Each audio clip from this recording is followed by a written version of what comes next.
Dear students, welcome to our YouTube channel biology by Deepak Nain. आज हम 11th class NCERT biology से chapter first है जो लिविंग वर्ल्ड, उसके बारे में डिस्कस करेंगे। इसका ओवरव्यू देखेंगे और इसी पार्ट में हम इसके कुछ एनसीईआरटी क्वेश्चंस जो दिए हुए हैं चैप्टर के एंड में वो भी हम सॉल्व करने की कोशिश करेंगे। तो सबसे पहले स्टार्ट करते हैं चैप्टर से। और चैप्टर में जो सबसे फर्स्ट एडिंग दी हुई है अभी जो अपडेटेड एनसीईआरटी है उसके अंदर, हालांकि ओल्ड एनसीईआरटी में कुछ टॉपिक एक्स्ट्रा भी दिए थे जो कि हालांकि डिलीटेड है, लेकिन हम जो न्यू एनसीईआरटी है उसी के अंदर जो टॉपिक दिए हुए हैं वही डिस्कस करेंगे। तो सबसे पहला जो है डाइवर्सिटी इन लिविंग वर्ल्ड।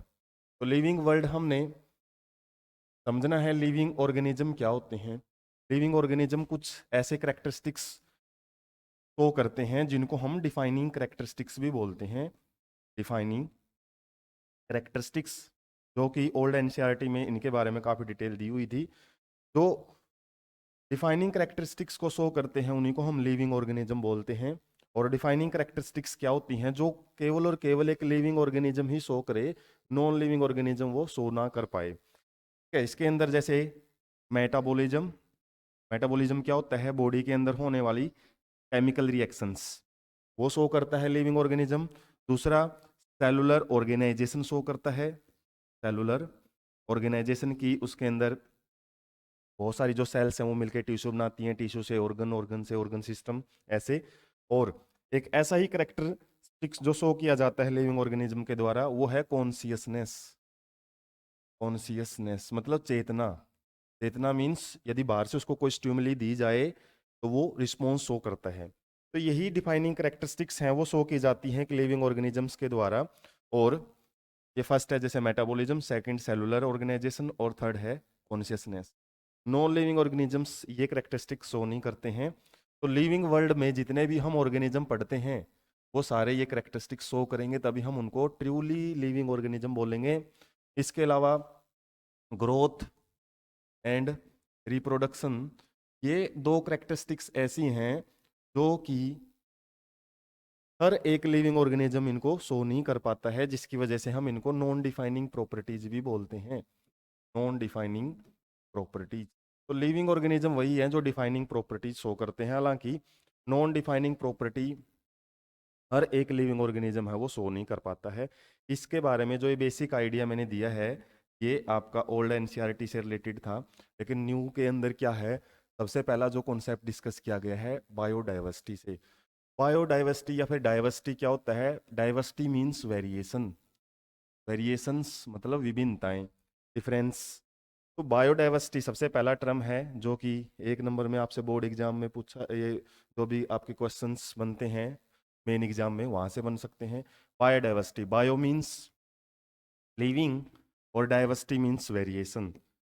तो डिफरेंट टाइप के जो ऑर्गेनिजम्स हैं, प्लांट्स और animals, different numbers types of organism present on the earth. Earth पे जितने भी प्लांट्स और एनिमल्स हैं, डिफरेंट वैरायटीज हैं उनकी, वो सारे मिलके ही बायोडाइवर्सिटी को बनाते हैं।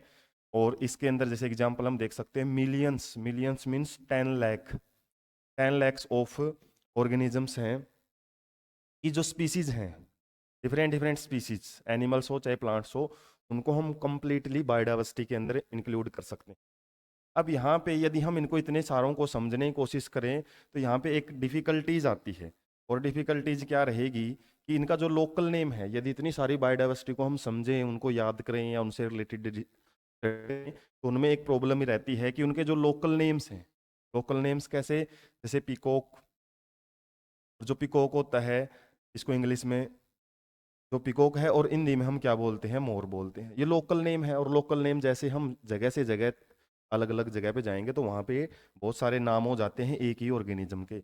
इतनी सारी स्पीसीज हैं, मिलियंस ऑफ स्पीसीज हैं, इतने सारे स्पीसीज के लोकल नेम यदि हम याद करने लग जाएं तो हमको एक ही स्पीसीज के हो सकता है बहुत सारे नाम, थाउजेंड्स ऑफ नेम्स हैं वो याद रखने पड़े।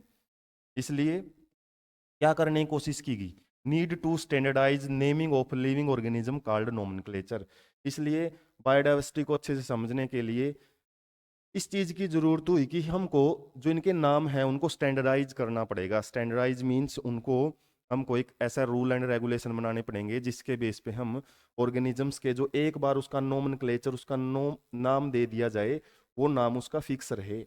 और उसी के लिए हम एक टर्म है वो यूज करते हैं, nomenclature. Nomenclature means giving name या giving specific name on basis of rules के बेस पे। यदि हम कोई भी एक नाम देते हैं, जैसे हम 10th क्लास में पढ़ते थे, कार्बन के कंपाउंड के नाम आते थे, इथेन, मीथेन, इसी तरीके से स्पीसीज के नाम दिए जाते हैं। और वो किस बेस पे दिए जाते हैं? कुछ रूल्स के बेस पे। और कब दिए जाते हैं नाम? पहले हम उनको क्या करेंगे? आइडेंटिफाई करेंगे। आइडेंटिफाई मीन्स उनको पहचानेंगे। कोई भी नया ऑर्गेनिज्म यदि हमको मिलता है अर्थ पे, वो पहले से डिस्कवर नहीं है, तो उसको आइडेंटिफाई किया जाएगा उसके करेक्टरिस्टिक्स के बेस पे। एक्सटर्नल जो करेक्टरिस्टिक्स हैं उनके बेस पे हम क्या करेंगे? उसको आइडेंटिफाई करेंगे कि ये किस ऑर्गेनिज्म से मिलता जुलता है जो हमने पहले डिस्कवर किया। यदि वो मिलता जुलता नहीं है तो हम एक उसका नया नाम देंगे पहचानने के बाद। और ये नाम देने के लिए दो ऑर्गेनाइजेशन हैं वो काम कर रही हैं फिलहाल। वो क्या है? आईसी। यदि हम बायोलॉजी की बात करें, उनके अंदर दो ऑर्गेनाइजेशन है। इसके अलावा केमिस्ट्री में पढ़ते हैं तो IUPAC एक ऑर्गेनाइजेशन है जो कि नोमेनक्लेचर से रिलेटेड नाम देखती है। तो ICBN की फुल फॉर्म आपसे पूछ ली जाती है, international code for botanical. Botanical means plants. Plants के जितने भी न्यू नेम्स है या नई प्लांट्स की जो स्पीसीज हैं वो डिस्कवर की जाएंगी, वो उनके नोमेनक्लेचर से रिलेटेड जो नाम है वो ICBN ऑर्गेनाइजेशन देखती है। और ICZN international code for zoological. Zoological means animals. Animals के जितने भी न्यू नेम्स आएंगे या फिर पुराने नाम का जो रख रखा हुआ है उनके अंदर कोई चेंज वगैरह है, मॉडिफिकेशन है, वो भी ICZN देखता है। तो ये दो ऑर्गेनाइजेशन आपसे पूछ ली जाती हैं, इनकी फुल फॉर्म। तो यहाँ पे जो हम वर्ड यूज कर रहे हैं या फिर सेंटेंसेस यूज कर रहे हैं, ये आपके टोटली NCERT के ही सेंटेंसेस हैं। और वर्डिंग है टोटली वो NCERT की है। यहाँ पे हम उनको बस थोड़ा सा डिटेल से समझने की कोशिश करेंगे। उसके बाद आपसे 2 नंबर में शॉर्ट नोट पूछ लिया जाता है, binomial nomenclature. Binomial bi means two, और नोमियल्स मीन्स नेमिंग या नेम। दो नेम देने की जो भी प्रोसेस है उसको बाइनोमियल नोमेनक्लेचर बोलते हैं। और क्या है ये? इसके बारे में डेफिनेशन है, system of providing a name with two components. एक ऐसा नाम है जिसके दो भाग होते हैं। किसी भी ऑर्गेनिज्म को यदि हम दो नाम देते हैं, जैसे ह्यूमन का नाम, या फिर इसके अंदर हम एग्जांपल देख सकते हैं मैंगीफेरा इंडिका। हालांकि इसमें थर्ड नेम भी है, थर्ड का जिक्र हम लास्ट वाले रूल में पढ़ेंगे। तो मैंगीफेरा इंडिका, ये मैंगो है, जो मैंगो उसका साइंटिफिक नेम है। तो इसमें मैंगो का जो नाम है वो दिया गया है और उसके दो कंपोनेंट्स हैं, मैंगीफेरा अलग है, इंडिका अलग है। तो यही हम समझेंगे कि ये साइंटिफिक साइंटिफिक नेम्स हैं जो वो किस रूल एंड रेगुलेशन के अंडर मतलब दिए जाते हैं। अब जैसे इसमें दो कंपोनेंट्स हैं, generic name and specific epithet. Generic means उसका जीनस नेम, और ये जीनस क्या होता है, स्पीसीज क्या होती है, फैमिली ऑर्डर, ये हम आगे पढ़ेंगे। और स्पीसीज एपिथेट। एपिथेट मीन्स यहाँ पे वर्ड ही है, तो एक स्पेसिफिक मतलब उसकी स्पीसीज का वर्ड दिया जाता है। तो रूल्स हैं, यहाँ से क्वेश्चन बनता है रूल्स क्या है बाइनोमियल नोमेनक्लेचर के। हालांकि 4 ही बेसिक रूल हैं NCERT में दिए हुए हैं, और यही आपको फिलहाल 11th पॉइंट ऑफ व्यू से याद रखने हैं। तो सबसे पहला है कि कोई भी नाम है जो किसी भी ऑर्गेनिज्म का, वो लैटिन लैंग्वेज में ही दिया जाएगा, चाहे वो ऑर्गेनिज्म, प्लांट या एनिमल हमने किसी भी जगह से डिस्कवर किया हो। चाहे वो इंडिया से डिस्कवर किया हो, चाहे इंग्लैंड से हो, चाहे USA से हो, किसी भी जगह से हमने डिस्कवरी की हो उसकी, लेकिन उसका जो नाम है वो लैटिन लैंग्वेज में ही दिया जाएगा। लैटिन लैंग्वेज के अंदर क्यों? क्योंकि एक डेड लैंग्वेज होती है, डेड लैंग्वेज। और डेड लैंग्वेज मीन्स इसके अंदर कोई अपडेशन नहीं आती, नो अपडेशन। क्योंकि यदि हम इंग्लिश लैंग्वेज को यूज करें तो उसके अंदर डेली कोई ना कोई नया वर्ड ऐड होता रहता है, और बहुत सारे वर्ड हैं उसमें से टाइम टू टाइम हटा दिए जाते हैं यूज एंड डिसयूज के बेस पे। लेकिन लैटिन लैंग्वेज अब बहुत कम यूज की जाती है, जिसकी वजह से हम तो एक डेड लैंग्वेज भी बोलते हैं, क्योंकि इसके अंदर अपडेशन आने का कोई सवाल ही नहीं है। एक बार यदि हमने इसके अंदर कोई भी नाम कन्फर्म कर दिया, वो फ्यूचर में काफ़ी सालों तक हम उसको यूज कर सकते हैं। फर्स्ट रूल तो यही है कि लैटिन लैंग्वेज यूज की जाती है। पूछ लिया जाता है क्यों? क्योंकि ये डेड लैंग्वेज है। दूसरा, first word starts with capital letter. जब भी हम साइंटिफिक नेम लिखते हैं तो उसका हमेशा दो कंपोनेंट्स होते हैं, तो फर्स्ट वर्ड है जो उसका फर्स्ट लेटर कैपिटल रहेगा। उसका जीनस नेम को दिखाएगा, जबकि second starts with small letter, second वाला जो वर्ड है या कंपोनेंट है वो स्मॉल लेटर से शुरू किया जाएगा, और वो क्या शो करेगा, उसका स्पीसीज। स्पीसीज और जीन्स दो वर्ड आपको याद रखने हैं, वो हम आगे पढ़ेंगे क्या शो करते हैं। वैन हैंड रिटन, ये तो है जब हम उनको किसी भी हाथ से लिखते हैं या फिर उनको प्रिंट करते हैं, दोनों में ये रूल लगेगा। लेकिन जब उनको स्पेशली हैंड रिटन किया जाता है तो क्या किया जाता है, आर सेपरेटली अंडरलाइंड। जैसे यहाँ पे हम होमो सैपियंस का नाम लिखते हैं, ह्यूमंस का, तो इनको अंडरलाइन करना पड़ेगा यदि हम हाथ से लिखते हैं। लेकिन यदि प्रिंट किया जाता है वैन हैंड रिटन, और जब प्रिंट किया जाएगा, जैसे यहाँ पे आप प्रिंटिंग लैंग्वेज देख सकते हो अपनी बुक के अंदर भी, जो आपको वर्ड दिखाई देते हैं वो थोड़े से टेढ़े या तिरछे लिखे हुए होते हैं, उसको हम इटैलिक्स फॉर्मेट या फॉन्ट बोलते हैं। इस तरीके से ये रूल्स याद रखने पड़ते हैं। ये बुक में भी आप जब भी देखोगे प्रिंट किया हुआ जो नाम है वो टेढ़े नाम होते हैं, जो अजीब से लगते हैं, लैंग्वेज भी इनकी अजीब है क्योंकि ये इंग्लिश के वर्ड नहीं होते, तो ये आपके साइंटिफिक नेम ही होते हैं। Name of the author, fourth rule क्या कहता है, name of the author appear after the specific epithet. यदि हमको नेम भी लिखना है ऑथर का, जैसे यहाँ पे linen, linen means Linnaeus, Carolus Linnaeus एक बहुत बड़े साइंटिस्ट माने जाते हैं जिन्होंने टेक्सोनॉमी में भी बहुत बड़ा रोल दिया था। टेक्सोनॉमी मीन्स जो भी हम नाम वगैरह पढ़ते हैं, आइडेंटिफिकेशन ऑर्गेनिजम्स की, के बारे में भी हम डिस्कस करेंगे। तो इसमें भी, और जो क्लासिफिकेशन सिस्टम बनाए हैं, जो भी हम अलग अलग प्लांट्स और एनिमल्स पढ़ते हैं, उनके ग्रुप पढ़ते हैं, उनमें भी इन्होंने स्टार्टिंग रूल की थी, टू किंगडम सिस्टम क्लासिफिकेशन दिया था। तो कार्लस लिनियस ने सबसे पहले साइंटिफिक नाम दे की जो एक कल्चर है या रूल है वो स्टार्ट किया था। तो जैसे मैंगो फेरा इंडिका, इसका नाम है, मैंगो का नाम है, वो लिनियस ने दिया था। तो इसलिए ऑथर का नाम भी यदि हम लिखना चाहे तो वो स्पेसिफिक एपिथेट के पीछे लिखा जाता है। लेकिन रियल में यदि बाइनोमियल की बात करें तो टू ही नाम पढ़े जाएंगे। लेकिन जैसे ही ऑथर का नाम भी लिख दिया जाता है तो उसको हम क्या बोलते हैं, ट्राइनोमियल नोमेनक्लेचर। तो हम क्या बोलेंगे, ट्राइनोमियल नोमेनक्लेचर। तो ये चार रूल यहाँ पे आपको याद रखने हैं कि जब भी हम किसी भी ऑर्गेनिज्म का साइंटिफिक नेम, साइंटिफिक में उसका बोटेनिकल नेम प्लांट्स के लिए आ जाता है और एनिमल्स के लिए जूलॉजिकल नेम है, वो हम जब भी लिखते हैं तो उनके लिए कुछ रूल एंड रेगुलेशन है वो फॉलो करने पड़ते हैं। उसके बाद नेक्स्ट टॉपिक देखते हैं, टेक्सोनोमी। अभी जैसे मैंने वर्ड यूज किया था, टेक्सोनोमी क्या होता है, इसकी डेफिनेशन आपसे पूछ ली जाती है। टेक्सोनोमी क्या है, the process of grouped organism into convenient categories. Convenient means जिनको हम इजीली समझ सकें, इजीली अंडरस्टैंडेबल बोल सकते हैं, ऐसी कैटेगरी में उनको क्या करना, ग्रुपाइज करना किसी भी ऑर्गेनिजम्स को एक जैसे मिलते जुलते, किस बेस पे, on based on easily observable characters.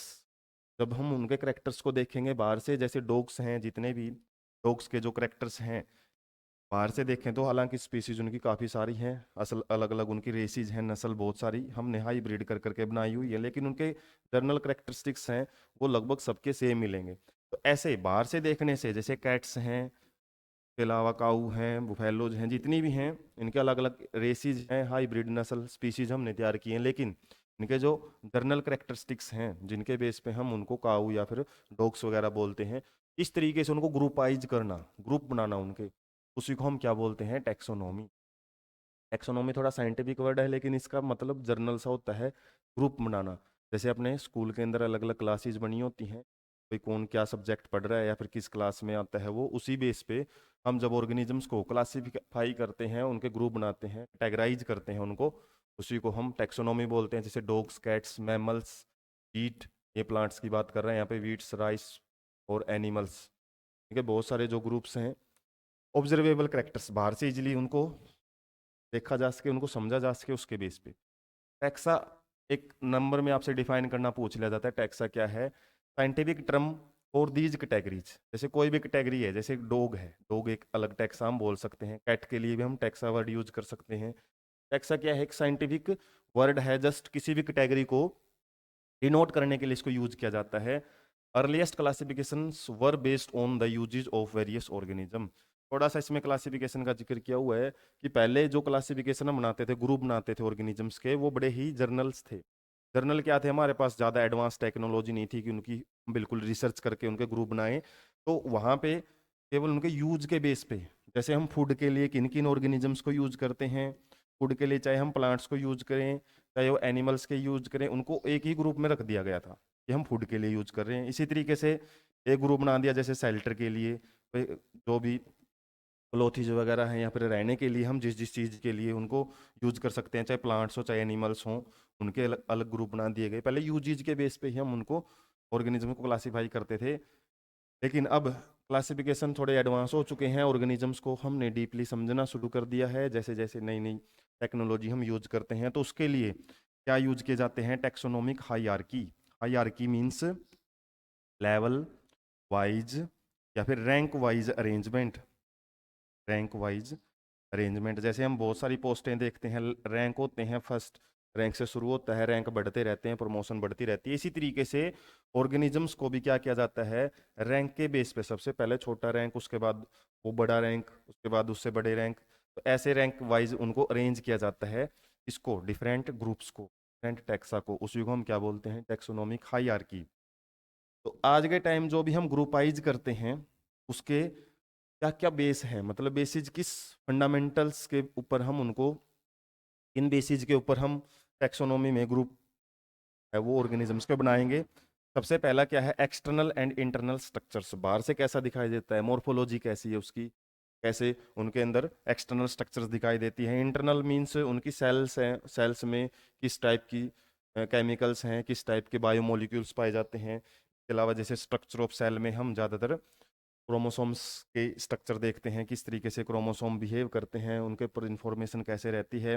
Developmental process means जैसे जायगोट बन जाता है फर्टिलाइजेशन में, उसके बाद वो तरीके से कौन कौन सी फेजिज में होके आगे ऑर्गेनिज्म बनाता है। इकोलॉजिकल मींस वो अपने एनवायरनमेंट से किस तरीके से इंटर रिलेटेड है। डिपेंडेंसी, इंटर रिलेटेडनेस है जो किससे, अपने एनवायरनमेंट से, किसी भी ऑर्गेनिज्म की किस किस जगह पे वो अपने एनवायरनमेंट को इफेक्ट करता है। जैसे फूड चेन, हम फूड वेब पढ़ते हैं, फूड चेन और फूड वेब, और इनके अंदर देखते हैं कि हर ऑर्गेनिज्म अपना एक रोल प्ले करता है।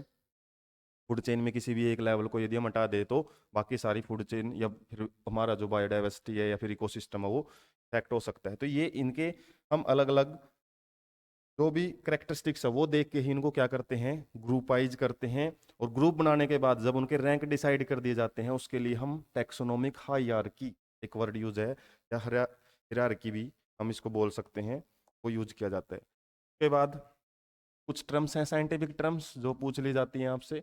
सिस्टमैटिक्स। सिस्टमैटिक्स क्या होता है, सिस्टम हम बोलते हैं, वैसे क्या होता है, एक ऑर्डर में कोई भी चीज का होना, ऑर्डर्ड अरेंजमेंट। ऑर्डर अरेंजमेंट वही है, रूल एंड रेगुलेशन के बेस पे जब हम ऑर्गेनिजम्स को ढंग से ऑर्गेनाइज करते हैं, ग्रुप करते हैं। तो ये वर्ड है किससे लिया हुआ है, सिस्टेमा, लेटिन वर्ड है सिस्टेमा, वहां से लिया हुआ है। और इसका मीनिंग क्या होता है, systematic arrangement of organism, order wise arrangement उसका, उसी को हम सिस्टमेटिक्स बोलते हैं। लीनियस यूज्ड सिस्टमा, एक नंबर में पूछ लिया जाता है। सिस्टमा वर्ड का जो सबसे पहले यूज है लीनियस ने, कार्लस लीनियस ने ही किया था। और सिस्टेमा नेचर, उन्होंने एक पब्लिकेशन की थी, अपनी जो भी थीसिस है, जो भी रिसर्च है, वो इस नाम से पब्लिश की थी, सिस्टमा नेचर। और वहाँ पे सिस्टमा वर्ड का उन्होंने सबसे पहले यूज किया था, और वहीं से ये वर्ड बना हुआ है सिस्टमैटिक्स। अलग अलग ब्रांचेज आ जाती हैं टैक्सोनॉमी के अंदर। सिस्टमैटिक्स क्या है, टैक्सोनॉमी में हायरार्की किस लेवल पे है, तो जैसे हम डीप पढ़ते हैं तो वहाँ पे ये अलग अलग कॉन्सेप्ट बन जाते हैं पूरे। तो इसके स्कोप क्या है, स्कोप मीन्स कहाँ कहाँ हम इनको यूज कर सकते हैं सिस्टमैटिक्स को। आइडेंटिफिकेशन, आइडेंटिफिकेशन मीन्स ऑर्गेनिजम्स की पहचान करना। नॉमेनक्लेचर, उसका नाम रखना, जैसे हमने रूल पढ़े थे। क्लासिफिकेशन, उसको आइडेंटिफाई करने के बाद उसको ग्रुपाइज करना, अलग अलग ग्रुप्स में रखना। और इवोल्यूशनरी रिलेशनशिप, इवोल्यूशनरी मीन्स उनके एंसेस्टर्स, एंसेस्टर्स मीन्स कहाँ से वो पनपे हैं, पूर्वज, किस पूर्वज से उनकी उत्पत्ति हुई है, ओरिजिन हुआ है, उनके बेस पे इवोल्यूशनरी रिलेशनशिप है वो फाइंड आउट करना कि कौन सी स्पीसीज है वो किस जगह से अराइज हुई है। तो इवोल्यूशन जो कॉन्सेप्ट है 10th क्लास में जो डिलीट हो चुका है, वहाँ से ये वर्ड है इवोल्यूशनरी रिलेशनशिप, जिसके अंदर हम अलग अलग साइंटिस्ट हैं, बायोलॉजिस्ट हैं, उनको पढ़ते हैं, किस तरीके से मदद मिलती है कि अलग अलग ग्रुप बनाने में टैक्सोनॉमी के अंदर इवोल्यूशन को स्टडी करके कि भाई ये एक अलग स्पीसीज का मेंबर है, ये डिफरेंट स्पीसीज में आता है। के बाद देख लेते हैं कॉन्सेप्ट नेक्स्ट, ये जो हमने बात की थी टैक्सोनॉमिक कैटेगरीज, और इन्हीं के लिए हमने टैक्सा वर्ड यूज किया था। और ये जो हायरार्की वर्ड यूज कर रहे थे हम, हायरार्की, इसके अंदर क्या देखा जाता है, यही अरेंजमेंट है, रैंक वाइज अरेंजमेंट। सबसे छोटा ग्रुप होता है स्पीसीज। स्पीसीज किस में आ जाते हैं, जीन्स में, जीन्स फैमिली में, फैमिली ऑर्डर में। जैसे यहाँ से भी हम डायग्राम से समझ सकते हैं, सबसे पहले छोटा ग्रुप है वो, जैसे एक छोटे ग्रुप को हम स्पीसीज का नाम दे देते हैं। इसी तरीके से स्पीसीज जब बहुत सारी इकट्ठी हो जाती है तो उसको जीनस बोल दिया जाता है। तो ये एक ऑर्डर आपको याद रखना पड़ेगा। केवल 7 कैटेगरीज ही या लेवल ही आपको दिए हुए हैं, इन्हीं को आपने एनसीईआरटी पॉइंट ऑफ व्यू से याद रखना है कि किस लेवल का जो क्लास है, जैसे क्लास किस में आती है। बहुत सारे जो क्लासेज हैं, ग्रुप ऑफ क्लास है, उसको क्या बोलते हैं। और यहाँ पे कुछ एग्जाम्पल हैं जो एनसीईआरटी के ही दिए हुए हैं, वो आपसे पूछ ले जाता है। जैसे सोलनेसी है, वो क्या है, ऑर्डर है, क्लास है, किस में आता है। इस तरीके से आपको ये 7, यहाँ से 1 2 3 4 5 6 और 7, हालांकि ये 2 हैं, ये एनसीईआरटी में हालांकि इनका कम जिक्र है। 7 तक ही आपको याद रखने पड़ेंगे कि कौन सा ग्रुप किसके अंडर कंसिडर किया जाता है। फॉर एग्जांपल यदि हम अपने नॉर्मल पॉइंट ऑफ व्यू से याद रखें, जैसे हमारा जो हम एड्रेस लिखते हैं, एड्रेस में हम क्या डिटेल लिखते हैं, सबसे पहले नेम, नेम के बाद हमारी लोकेलिटी, और लोकेलिटी के बाद फिर विलेज या टाउन का नाम लिख दिया जाता है। टाउन किस में आते हैं, सिटीज़ में, सिटीज़ किस में आ जाती हैं, फिर डिस्ट्रिक्ट में, डिस्ट्रिक्ट किस में आ जाते हैं, स्टेट में, स्टेट किस में आ जाते हैं, कंट्री में। तो ये क्या है, एक प्रकार के ग्रुप हैं, छोटी चीज़ मिलके बड़े ग्रुप को बना रही हैं। इसी तरीके से यदि हम यहाँ पे बात करें टैक्सोनॉमिक हायरार्की की, हायरार्की की, तो ये क्या है, एक बायोलॉजिकल एड्रेस बोल सकते हैं हम।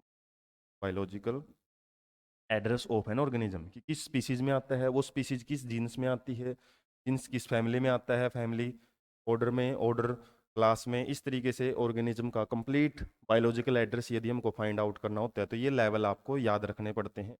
और इनके अंदर जो हम नॉर्मली इंग्लिश के वर्ड नहीं है, जैसे ऑर्डर है, ऑर्डर का मतलब वैसे तो कर्म होता है, लेकिन यहाँ पे एक वर्ड दिया हुआ है कि ग्रुप ऑफ फैमिली को हम ऑर्डर बोलेंगे। तो यहाँ पे जो डेफिनेशन है सिंपली है, group of individual organisms with fundamental similarity.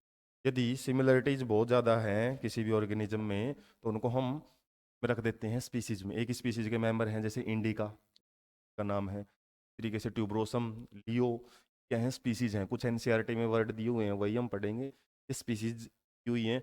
उसके अलावा जब इन स्पीसीज को और बड़े ग्रुप में रख दिया जाता है तो उसको जीन्स बोला जाता है।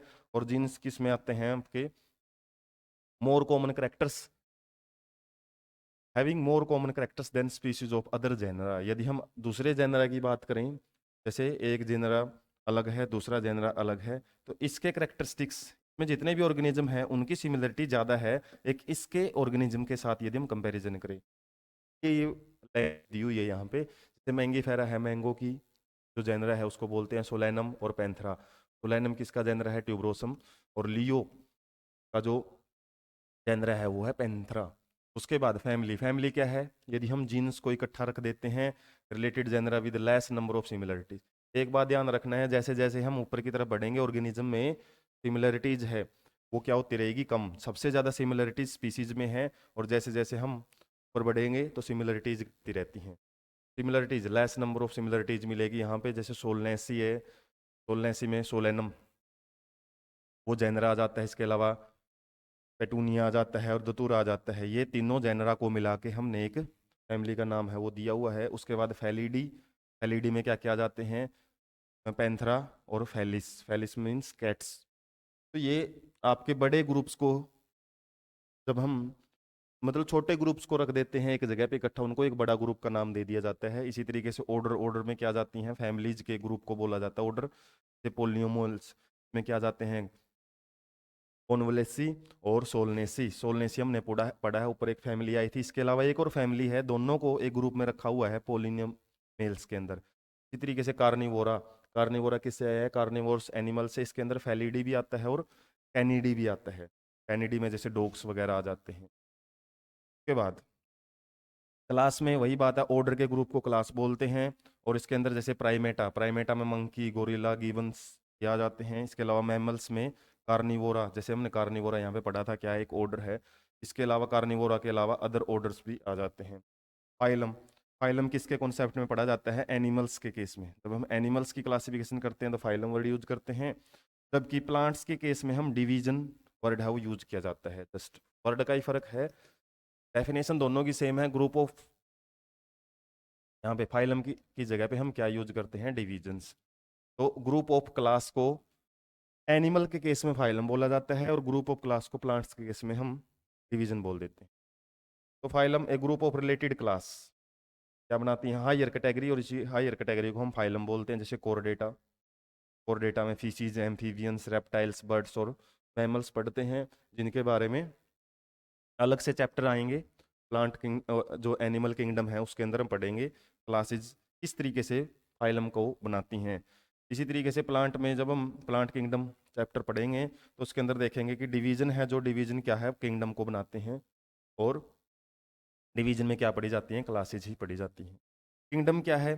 किंगडम सबसे बड़ा वो माना जाता है ग्रुप, लेकिन इसके अलावा भी हालांकि डोमेन और लाइफ को भी हम पढ़ते हैं। जैसे किंगडम है, काफ़ी सारे किंगडम है वो डोमेन्स में आ जाते हैं, 3 डोमेन स्टडी किए जाते हैं। किंगडम कितने हैं? 5 किंगडम्स हैं। और लाइफ, लाइफ मीन्स सारे जितने भी ऑर्गेनिजम्स हैं वो सारे इसके अंदर आ जाते हैं, लाइफ ग्रुप के अंदर। तो all animals belonging to various phyla, phyla means phylum या फिर डिविजन्स को हम क्या बोल देते हैं? हायर क्लास का नाम या फिर हायर ग्रुप का नाम दिया जाता है कैटेगरी का। जैसे kingdom Animalia, kingdom plant, kingdom fungi. ऐसे आपको ये लेवल जिस भी लेवल में है वो आपको याद रखने पड़ेंगे कि क्लास के ग्रुप को हम क्या बोलते हैं? फाइलम बोलते हैं। ऑर्डर के ग्रुप को क्लास बोलते हैं। तो ये सीरीज वाइज याद रखना पड़ेगा। यहाँ से क्वेश्चन काफ़ी बनते हैं और हम देखेंगे भी एनसीईआरटी में भी कुछ क्वेश्चन दिए हुए हैं। यहाँ पे हम समझ लेते हैं कुछ ऑर्गेनिज्म के साइंटिफिक नेम, एनसीईआरटी की ही बिल्कुल डायग्राम या फिर पिक बोल सकते हो आप। और यहाँ पे आपके कुछ नाम दिए हुए हैं, और यहाँ पे 2 हैं वो एनिमल किंगडम से उठाए हुए हैं साइंटिफिक नेम या फिर उनका जो कंप्लीट बायोलॉजिकल एड्रेस, जैसे मैंने वर्ड यूज किया था। जैसे यहाँ पे हम देख सकते हैं जीनस क्या है, फैमिली क्या है, इनका ऑर्डर क्या है, क्लास क्या है। जैसे सबसे पहले मैन की बात करें तो मैन में होमो सैपियंस इसका साइंटिफिक नेम है, या बायोलॉजिकल नेम या फिर जूलॉजिकल नेम भी हम बोल सकते हैं। होमो क्या है? इसका जीन्स है। और स्पीसीज क्या है? सैपियंस है, सैपियंस। और लिखते टाइम जब प्रिंट किया जाता है तो टेढ़ा लिखा जाता है, देख सकते हो आप, इनके नाम है जो वो टेढ़े हैं। और जब हम हाथ से लिखेंगे तो इनको अंडरलाइन करना पड़ता है। फैमिली किस फैमिली में आती है? होमिनिड में। ऑर्डर क्या है? ह्यूमंस का प्राइमेटा। क्लास किस में आते हैं? फैमिलिया में या मैमल्स में। और इनका फाइलम, फाइलम की बात करते हैं एनिमल के केस में, वो है कोरोडेटा। और किंगडम की बात करें तो किंगडम किस में आएंगे? ये एनिमल किंगडम में। इसी तरीके से हाउस फ्लाई की बात करें तो इसका साइंटिफिक नेम है मस्का डोमेस्टिका। मस्का इसका जीनस है, डोमेस्टिका इसकी स्पीसीज नेम है। मस्कीडी इसका फैमिली होता है। डिप्टेरा इसका ऑर्डर है। क्लास किस में आता है? इंसेक्टा में। और फाइलम क्या है? अर्थ्रोपोडा। और फाइलम कितने पढ़ेंगे हम? लगभग 11 फाइलम है वो पढ़ेंगे एनिमल किंगडम में। डिवीजन जैसे यहाँ पे बात करेंगे हम, ये डिवीजन से होते हैं। और डिवीजन कितने पढ़े जाते हैं? प्लांट किंगडम में 5 डिवीजन पढ़ेंगे। तो यहाँ पे और डेटा था, जैसे इसमें अर्थ्रोपोडा इसका क्या है? फाइलम है।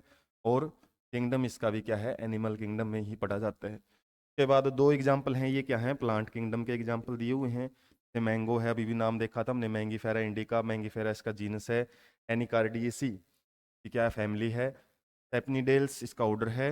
और डाइकोटलिडनी या डाइकोटलिडन्स किस में आते हैं? ये मोनोकोट और डाइकोट प्लांट्स होते हैं जो एंजियोस्पर्म्स के ही आगे क्लास बनी हुई है। और एंजियोस्पर्म क्या है? खुद ये डिवीजन है, अभी डिस्कस किया था हमने। और किस में आता है इसका? यदि हम किंगडम की बात करें, प्लांट किंगडम में आएंगे। उसके बाद वीट, गेहूं, और इसको हम साइंटिफिकली ट्रिटिकम एस्टाइवम बोलते हैं। और ट्रिटिकम क्या है? इसका जीन्स है। और जीन्स का फर्स्ट लेटर देख सकते हैं हम, कैपिटल रहता है। और स्पीसीज का फर्स्ट लेटर लिखते टाइम, चाहे हैंड रिटन हो चाहे प्रिंटेड हो, उसका वो लेटर रहेगा। पोएसी, पोएसी क्या है? इसकी फैमिली है। पोएल्स इसका ऑर्डर है। मोनोकोट जैसे बताया था, डाइकोट और मोनोकोट एंजियोस्पर्म्स की ही क्या हैं? ये डिफरेंट क्लासेज हैं। और एंजियोस्पर्म्स क्या है? फिर डिवीजन में आ जाता है। और किंगडम क्या है? इसका प्लांट है। तो इस तरीके से हम देख सकते हैं किस तरीके से एक ऑर्गेनिज्म का बायोलॉजिकली एड्रेस यदि हमको फाइंड आउट करना है तो उसकी हर एक उसका जीनस, उसकी फैमिली, उसके ऑर्डर इस तरीके से पता होना चाहिए, तभी हम उसको आइडेंटिफाई कर सकते हैं कि बायोडाइवर्सिटी या फिर जो हमारा बायोस्फीयर है उसके अंदर वो ऑर्गेनिज्म कहाँ पे फाइंड आउट होता है, कहाँ पे वो पाया जा सकता है। तो जो एनसीईआरटी क्वेश्चंस हैं वो डिस्कस कर लेते हैं। तो सबसे पहला क्वेश्चन है, why are living organisms classified. तो ये जर्नल क्वेश्चन है, हालांकि इससे रिलेटेड चैप्टर में हमने डिस्कस नहीं किया है, तो इसलिए देख लेते हैं। बाकी जो हमने चैप्टर में डिस्कस कर लिए हैं वो क्वेश्चन एच इट इज छोड़ देंगे, क्योंकि वो आ चुके हैं ऑलरेडी। तो क्वेश्चंस यही है कि लिविंग ऑर्गेनिज्म को क्लासिफाई करने की क्या जरूरत है।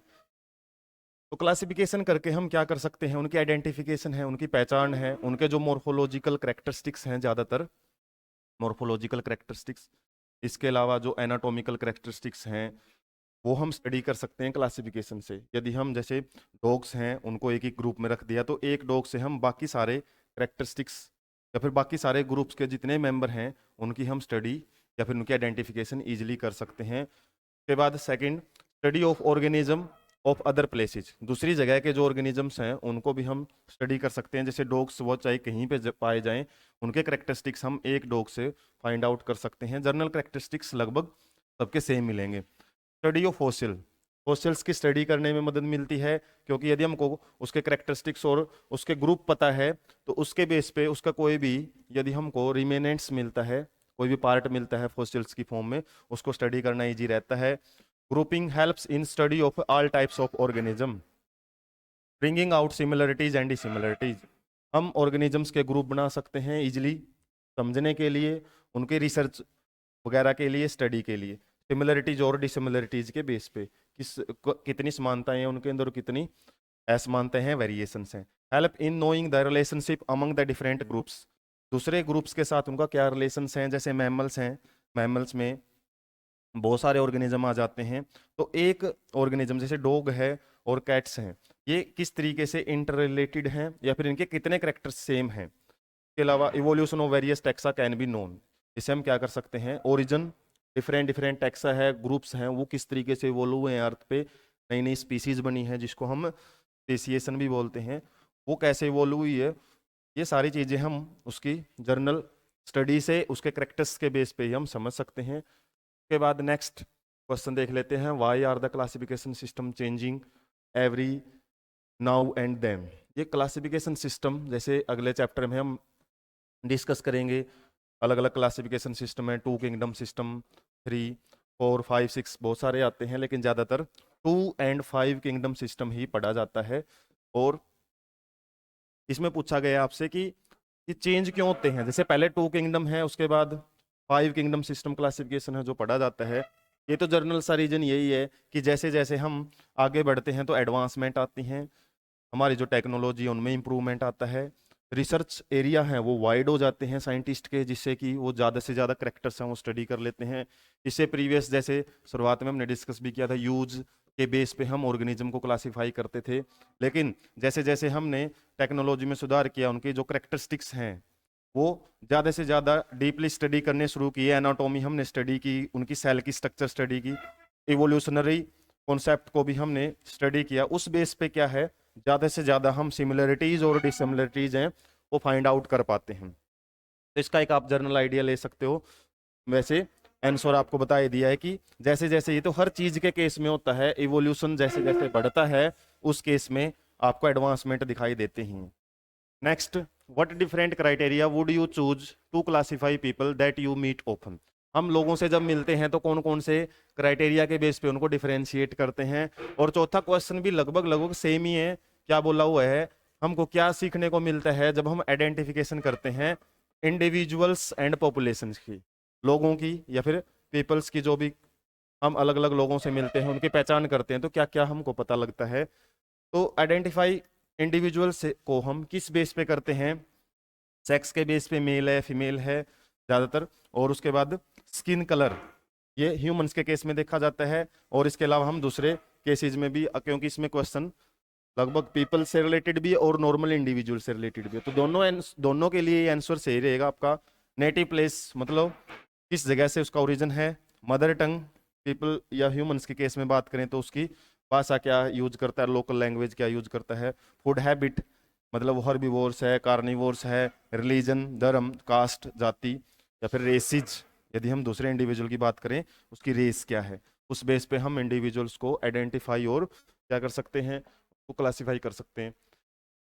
में एक जर्नल क्वेश्चन आपसे पूछा हुआ है कि दो नाम दिए हुए हैं और किसके हैं, मैंगो फेरा के साइंटिफिक नेम है मैंगो के और मैंगी फेरा इंडिका, हालांकि स्पेलिंग दोनों की सेम है, लेकिन आपसे पूछा हुआ है सही क्या कौन सा है इसमें। तो जब हम रूल पढ़ रहे थे तो वहां पे देखा था मैंगी फेरा जीनस नेम है, इंडिका स्पीसीज नेम है, और जब स्पीसीज नेम को लिखते हैं तो वहां पे जो फर्स्ट लेटर है वो कैपिटल नहीं रहेगा, वो स्मॉल लिखा जाता है, और जब प्रिंटेड होएगा वो इटैलिक रहेंगे, और जब आप इनको हैंड रिटन करते हो तो अंडरलाइन किया जाता है। तो मैंगी फेरा इंडिका जिसकी आई की स्पेलिंग, रूल इतने बेसिक हैं कि आपको जर्नल भी पूछा जाता है कौन सा नाम सही है, कई बार जैसे इटैलिक दे देगा और दूसरे को नॉर्मल देगा तो वहां पे आपको इटैलिक के साथ ही जाना पड़ेगा। तो ये रूल बेसिक रूल से ही क्वेश्चन बनते हैं, वहां से आप देख सकते हैं। इसके अलावा टैक्सोन क्या है ये हमने पढ़ा था, एक साइंटिफिक टर्म होती है जो किसको दी जाती है, किसी भी ग्रुप को। जब हम कैटेगरी बनाते हैं अलग अलग ऑर्गेनिज्म की तो जैसे स्पीसीज भी एक टैक्सोन बोल सकते हैं, डॉग कैट ये सारे टैक्सोन या टैक्साई है। और give some example of taxa at different hierarchical level. तो हायरार्की लेवल जब हमने पढ़े थे स्पीसीज जीनस फैमिली, ये क्या है, एक लेवल वाइज अरेंजमेंट है, रैंक वाइज अरेंजमेंट यहाँ पे किया हुआ है। और ऊपर की तरफ बढ़ेंगे तो हम सिमिलरिटीज हैं वो सिमिलरिटीज कम होती रहती हैं, वेरिएशंस यदि हम बात करें इंडिविजुअल्स के अंदर वो बढ़ती रहती हैं। Next, can you identify the correct sequence of taxonomical category. अब यहाँ पे जो रैंक हमने डिस्कस किए थे, स्पीसीज के बाद क्या आता है, जीनस फैमिली ऑर्डर, इनका एक ऑर्डर यहाँ पे दिया हुआ है और वही आपको पूछा है कि कौन सा ऑर्डर यहाँ पे ठीक है। और ए और सी स्पीसीज ऑर्डर फाइलम किंगडम, हो सकता है बीच में कोई मिसिंग हो लेकिन इसके बाद ही आएंगे ये बाकी की टर्म्स है। उसके अलावा सी स्पीसीज जीनस ऑर्डर और फाइलम, फाइलम सबसे टॉप पे रहता है, इसके अलावा किंगडम भी आ जाते हैं। तो हालांकि यहाँ पे ए और सी दोनों के अंदर ऑर्डर हैं वो ठीक दिए हुए हैं। Next, try to collect the currently accepted meanings for the word species. Species का रियल मीनिंग क्या रहता है, डिस्कस विद यू टीचर। हालांकि इसमें यदि आपसे क्वेश्चन बनेगा तो ऐसे पूछेगा डिफाइन स्पीसीज। तो स्पीसीज क्या होती है, एक group of individuals organisms with basic similarity, जिसके अंदर सिमिलरिटीज काफी सारी समान हो। सबसे ज्यादा सिमिलरिटीज आपको स्पीसीज लेवल पे ही मिलती हैं, बताया था। जैसे जैसे हम हायर लेवल पे जाएंगे ऑर्गेनिज्म के अंदर वेरिएशंस बढ़ती रहेंगी। और जो क्या करती हैं, who share same gene pool. Gene pool means जिस भी जगह से उनका ओरिजिन हुआ है, जिस भी जगह से वो स्पीसीज अलग अलग डिफरेंशिएट हुए हैं, पहले तो उनका एंसेस्टर कोई ना कोई सेम ही था, और वो एंसेस्टर के लिए बोला है कि उनका जो जीन पूल है, आगे उनका जेनेटिक कम्बिनेशन चाहे कितना भी चेंज हो लेकिन कहीं ना कहीं वो कॉमन जीन पूल से रिलेटेड हैं। और हायर प्लांट्स के केस में स्पीसीज के लिए कौन सा क्राइटेरिया यूज करें, criteria for the reproductive isolation can be used to classify species. Reproductive isolation का मतलब है कि एक स्पीसीज का कोई भी इंडिविजुअल दूसरी स्पीसीज के इंडिविजुअल से रिप्रोडक्शन नहीं कर सकता, ये रिप्रोडक्शन करेगा भी तो वो वाइएबल ऑफस्प्रिंग प्रोड्यूस नहीं कर सकता। तो रिप्रोडक्टिव आइसोलेशन, आइसोलेशन मतलब सेपरेशन होना बहुत जरूरी है। बैक्टीरिया के केस में इंटरब्रीडिंग और रिप्रोडक्टिव आइसोलेशन को हम क्या नहीं कर सकते, स्पेसिफाई नहीं कर सकते, क्योंकि बहुत सारे बैक्टीरिया हैं वो इंटरब्रीड कर सकते हैं, अलग अलग रेसिस हैं वो बना सकते हैं। और रिप्रोडक्टिव आइसोलेशन हम हायर, क्योंकि किसने बोला है कि हायर ऑर्गेनिज्म के केस में किस क्राइटेरिया को यूज करेंगे, और लोअर ऑर्गेनिज्म के केस में हम इनको क्यों नहीं यूज कर सकते, क्योंकि वहां पे ज्यादा एडवांसमेंट नहीं मिलती, लोअर ऑर्गेनिज्म इजिली रिप्रोड्यूस कर लेते हैं एक दूसरे स्पीसीज के मेंबर से भी। नेक्स्ट, यहाँ पे phylum, class, family, order, genus, इनकी डेफिनेशन आपसे पूछी हुई है, ये हम डिस्कस कर चुके हैं, वो डेफिनेशन भी यहाँ पे आप लिख सकते हो एग्जाम्पल के साथ। उसके बाद illustrate the taxonomic hierarchy with suitable example. कुछ एग्जांपल हमने अपनी तरफ से लिखने हैं और यहाँ पे आप इस टेबल से भी इनको पढ़ सकते हो कि मैंगो है तो मैंगो के आपको सारे लेवल लिखने पड़ेंगे कि उसकी जीनस क्या है, फैमिली क्या है, ऑर्डर क्या है, क्लास, हालांकि इसका किंगडम भी आप लिख सकते हो। कोई भी दो एग्जाम्पल, एक एनिमल से और एक प्लांट से आप लिखना चाहो तो लिख सकते हो, हालांकि चारों भी लिखो तो वो भी आपसे पूछा हुआ है, टेबल बना के भी लिख सकते हो, नॉर्मली भी लिखा जा सकता है। तो आज के सेशन के लिए इतना ही, बाकी चैनल के साथ कंटिन्यू रहने के लिए चैनल को सब्सक्राइब रखें। Thank you so much.